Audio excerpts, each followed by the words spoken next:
How to safely clear a printer paper jam. Paper stuck halfway through your printer and won't budge.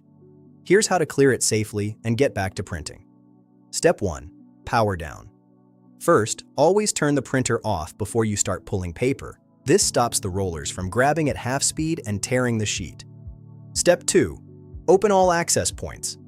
Open every access point, the rear panel, the top cover, and the paper tray, since jams often hide further inside than they look.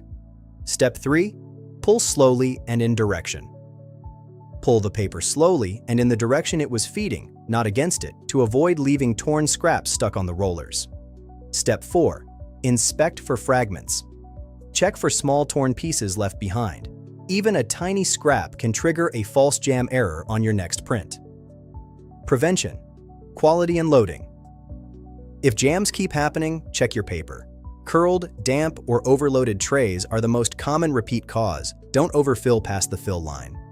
Remember, power off, open all panels, pull slowly, and check for those tiny scraps. Ready for smoother printing? Check out Castle Ink for compatible ink and toner at a fraction of OEM prices. Quality supplies for every printer. Visit Castle Ink today.